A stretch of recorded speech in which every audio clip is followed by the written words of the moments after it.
Well, jury deliberations are underway in the Paul Manafort financial fraud trial. We're joined now by Andrew Harris. He's Bloomberg U.S. legal reporter. He is live outside the courthouse in Alexandria, Virginia, where those deliberations are taking place. Andrew, 12 days in court. The prosecution called 27 witnesses. There were 388 photographs, emails, other documents offered in evidence here.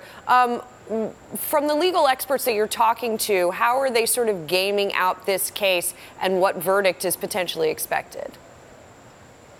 Well, there are 18 discrete counts ranging from failure to file accurate tax returns to failure to file foreign bank account disclosure statements, bank fraud, conspiracy to commit bank fraud.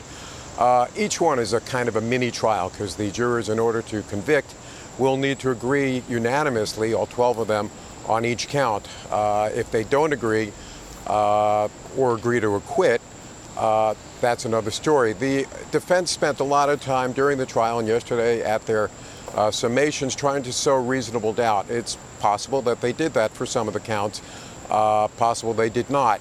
So the jury began their deliberations, or probably just starting to do so right now, and they could be back any time from this afternoon through who knows. To what extent, Andrew, will this cast doubt on the integrity of President Trump's closest advisors, especially during the campaign? Well, that's really where this thing became part of the Mueller investigation. Paul Manafort, for a long time, was an international political consultant and strategist.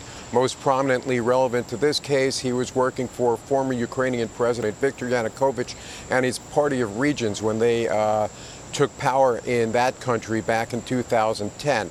And Yanukovych was pro-Russia, and when he got driven out of power 4 years later, he sought asylum in Russia. And clearly, it was that Russia link that piqued Special Counsel Robert Mueller's curiosity and led him to look at Mr. Manafort's activity, which gave rise to this trial.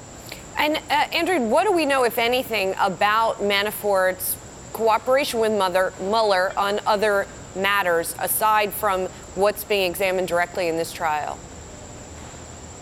Well, it's interesting you should say that, Julie. There was the FBI questioned him in 2014 regarding a civil money laundering investigation and took no action at that point, although Manafort and his then right-hand man, Rick Gates, did talk to the government then. While Gates has since flipped, pleaded guilty, and agreed to cooperate, it's unlikely, at least at this juncture, that Manafort is doing so in light of the jeopardy that he's in. And he's facing another trial on related charges in federal court in Washington, D.C. next month. So he's not out of the woods yet. Potentially possible that he does flip if he gets found guilty here.